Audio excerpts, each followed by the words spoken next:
Muy buen día. Tenemos la lectura de la liturgia de la palabra del día jueves 7 de mayo, en la quinta semana del tiempo de Pascua, ciclo litúrgico A. Muy bien, todavía entonces estamos en este tiempo de Pascua, de resurrección del Señor, conmemorando la vida nueva en Cristo Jesús, la vida verdadera, la vida espiritual. Y hoy veremos eh, la decisión que toma el primer concilio de Jerusalén, en la primera lectura, cómo la Iglesia reunida hace uso de la autoridad dada por Jesucristo para gobernar y decidir y atar y desatar. Este es un buen ejemplo de cómo empieza la Iglesia a decidir cuando hay una controversia, basado siempre en la iluminación que da el Espíritu. Y entonces veremos cómo San Pedro toma la palabra en primera instancia. Y luego Santiago, que es el obispo de Jerusalén, lo respalda. Y se toma la decisión con eh, lo que será la primera carta apostólica. Muy bien, y en el Evangelio veremos cómo el Señor Jesús apela al amor para que los primeros cristianos estén en Él, en su amor, cuando obedezcan y cumplan sus mandamientos, sus de Él, así como Él permanece en el Padre haciendo su voluntad. Muy bien, vamos a la primera lectura.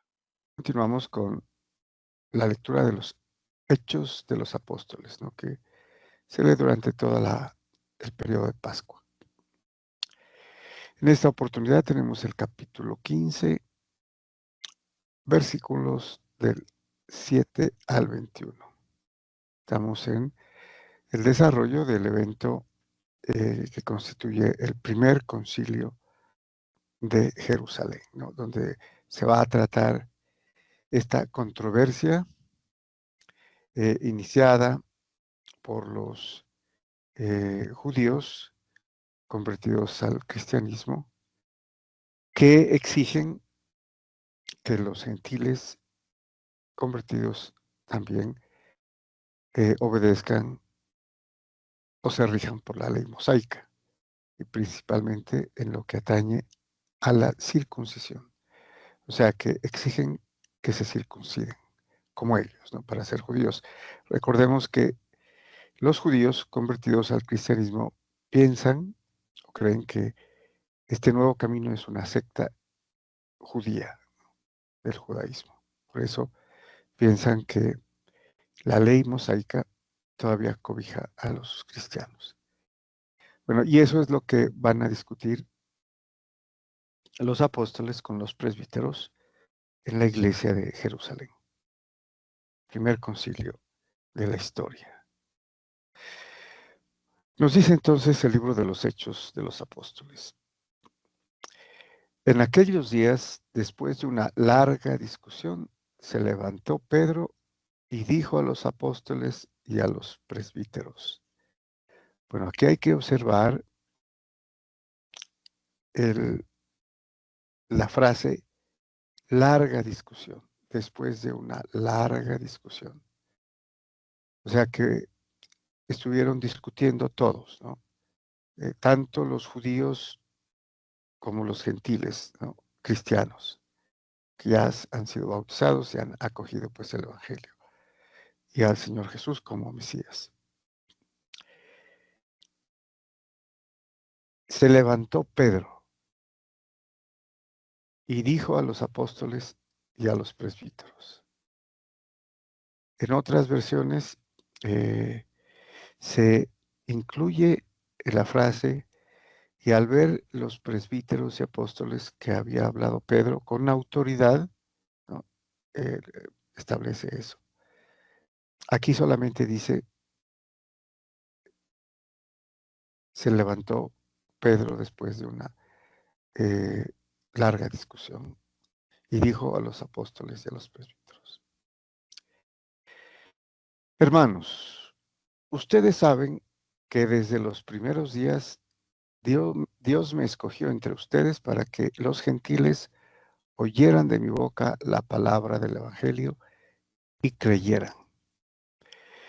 Bueno, esto lo dice con referencia a lo que eh, narra el capítulo 10 de los Hechos de los Apóstoles. Recordemos, Cornelio, que era un centurión, ¿no? Gentil, eh, pero era temeroso de Dios.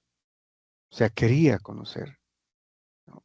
Y por eso se le presenta el ángel del Señor y le dice que mande a traer a Pedro, que se encontraba en Jaffa, ¿no? Para que fuera a hablarles a él, centurión, y a los de su casa, que eran todos gentiles, ¿no? De la gentilidad. Bueno, y también recordemos que en esa ocasión los gentiles reciben el Espíritu Santo. Y con la visión que le presenta a Pedro en la azotea, donde le dice Dios que no llame impuro lo que él ha purificado, refiriéndose también a los gentiles, ¿no? Bueno, y continúa San Pedro en su discurso ante el concilio. Y Dios, que penetra los corazones, ha dado testimonio a favor de ellos, dándoles el Espíritu Santo igual que a nosotros. Entonces esto es determinante, ¿no? Está precisamente apoyando a los gentiles convertidos al cristianismo. Y les dice aquí, de acuerdo a lo que se narra en el capítulo 10 de los Hechos, ¿no? Ha dado testimonio a favor de ellos, de los gentiles, dándoles el Espíritu Santo, igual que a nosotros. O sea, son lo mismo, ya no hay distinción entre judíos y gentiles. Continúa San Pedro. No hizo distinción entre ellos y nosotros, pues ha purificado sus corazones con la fe. Aquí quedaría una pregunta interesante, ¿no? ¿Es que los gentiles tienen fe? Bueno, aquí habla de que el centurión Cornelio eh, era temeroso de Dios y oraba y daba limosnas, ¿no? Además, ¿sí? Sería preciso leer esta parte en el capítulo 10.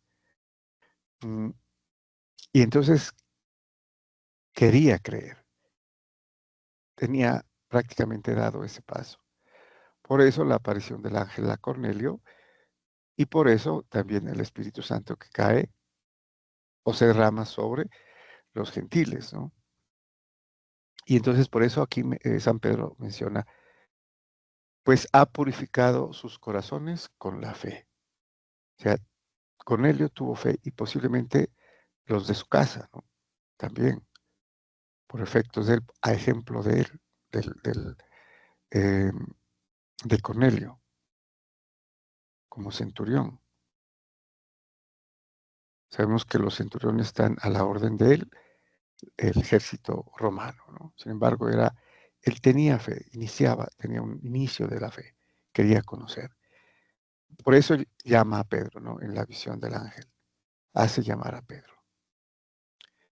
Bueno, y continúa San Pedro. ¿Por qué pues ahora intentan tentar a Dios, queriendo poner sobre su cuello de esos discípulos un yugo que ni nosotros ni nuestros padres hemos podido soportar? Entonces se hace la gran pregunta, ¿no? Y aquí prácticamente se dirige a la cuestión del, de la circuncisión, de que los judíos cristianos quieren que los gentiles cristianos se circunciden como ellos. Entonces la gran pregunta es, ¿por qué pues ahora intentan ustedes, les dice, ¿no?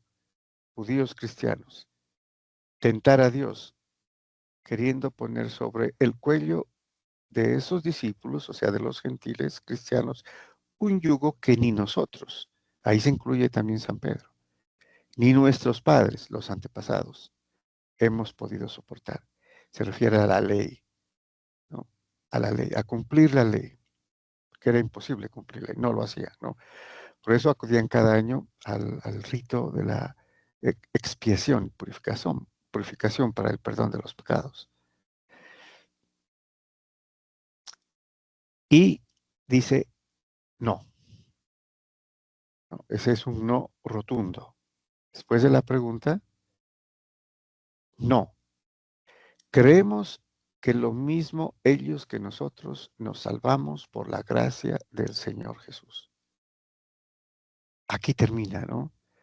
Con este puntillazo, digamos. No.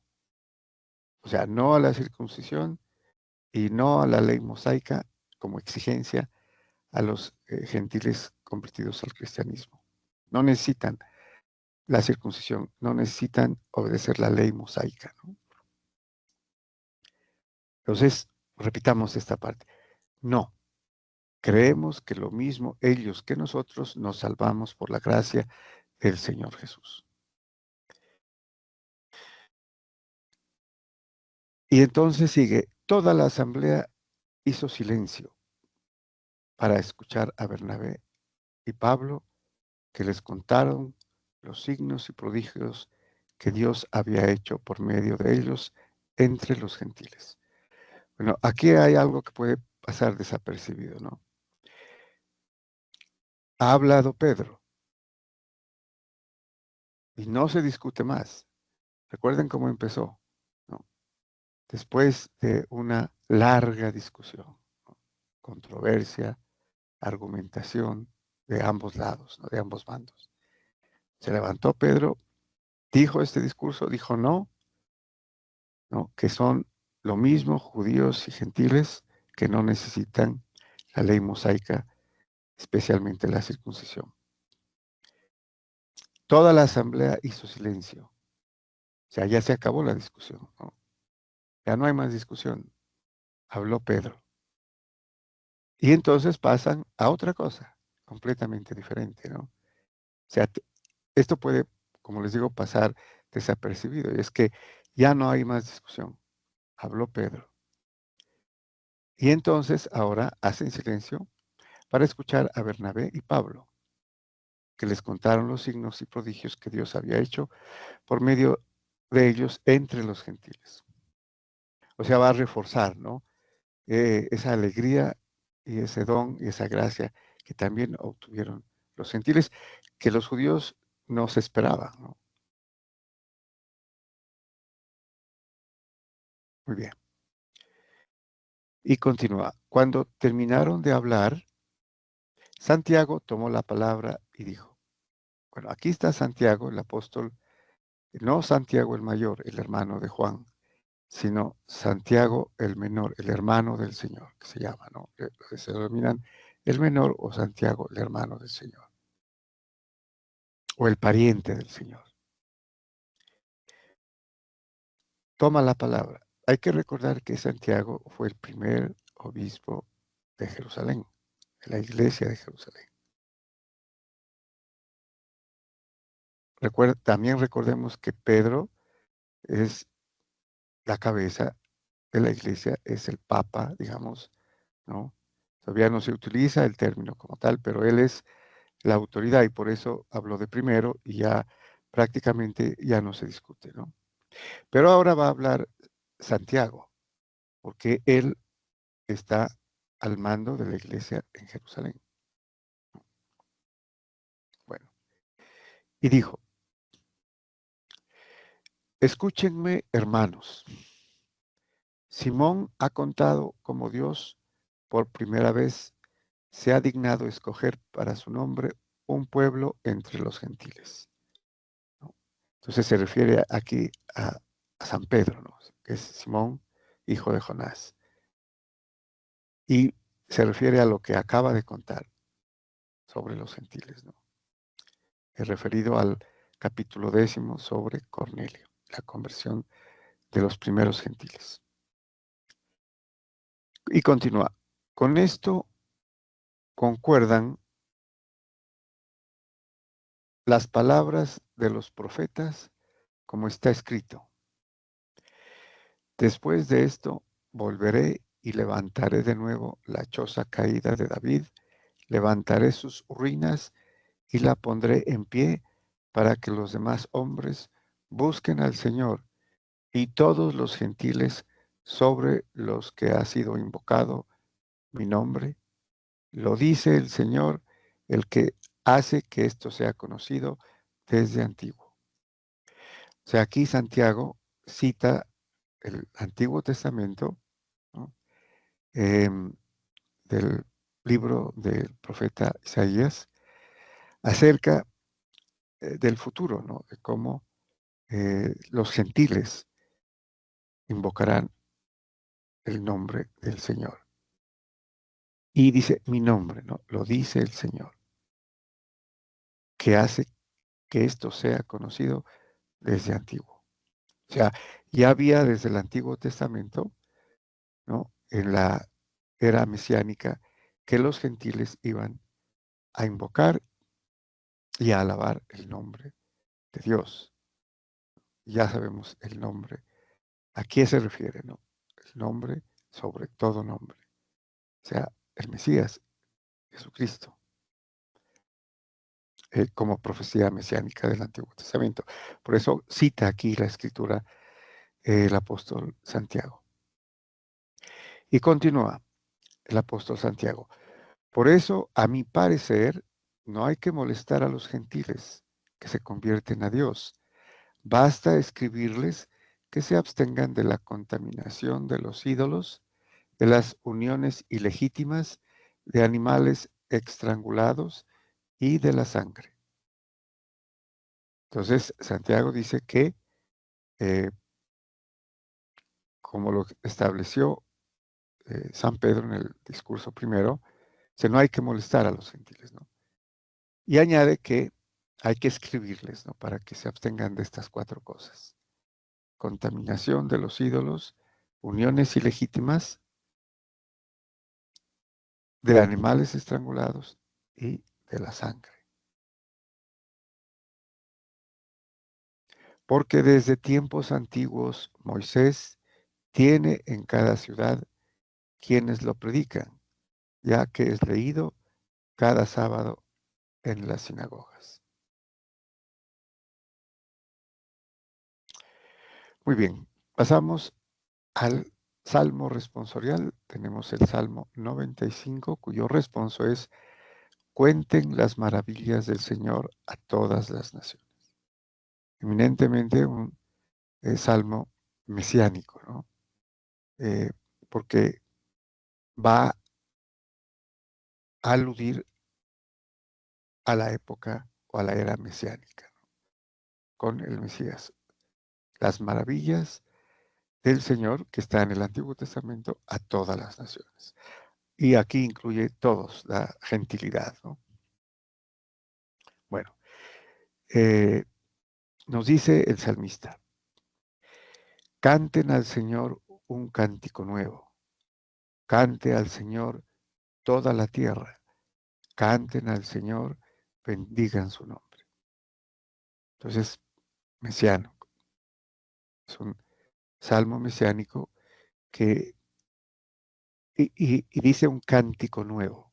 Ese nuevo es con referencia a la nueva era mesiánica, ¿no? Porque los judíos tenían 150 salmos y cantaban, pero este es un cántico nuevo, ¿no? Un salmo nuevo que se canta. Y canten al Señor y bendigan su nombre. también en referencia a la era mesiánica, ¿no? Y al Mesías, Jesucristo, a Jesús, ¿no? Que tiene el nombre divino, ¿no? Dios salva. Y termina diciendo, proclamen día tras día su victoria, cuenten a los pueblos su gloria, sus maravillas a todas las naciones. Entonces también aquí involucra, ¿no?, toda la alegría de las victorias conseguidas, ¿no?, por el Señor a todas las naciones. Muy bien, y pasamos al Evangelio. Continuamos con la lectura del Evangelio según San Juan. En esta oportunidad del capítulo 15, versículos del 9 al 11. Hoy en un pasaje de solamente 3 versículos. Nos dice San Juan, en aquel tiempo dijo Jesús a sus discípulos, como el Padre me ha amado, así los he amado yo. Permanezcan en mi amor. Bueno, recuerden que en el anterior pasaje habíamos visto la, eh, la parábola de la vid y les decía, yo soy la vid y ustedes son los sarmientos. Si permanecen en mí, o sea, unidos a mí, darán abundante fruto. O sea, esa es la condición, permanecer en el Señor para dar fruto. No solamente permanecer, no, sino para dar fruto. Porque también dijo, el que permanece en mí y no da fruto, mi Padre lo arranca. Pero al que da fruto lo cuida, lo poda, lo limpia. Y aquí, como mi Padre me ha amado, así los he amado yo a ustedes, ¿no? Se dirige a los apóstoles. Permanezcan en mi amor. Permanezcan unidos a la vid que es el Señor.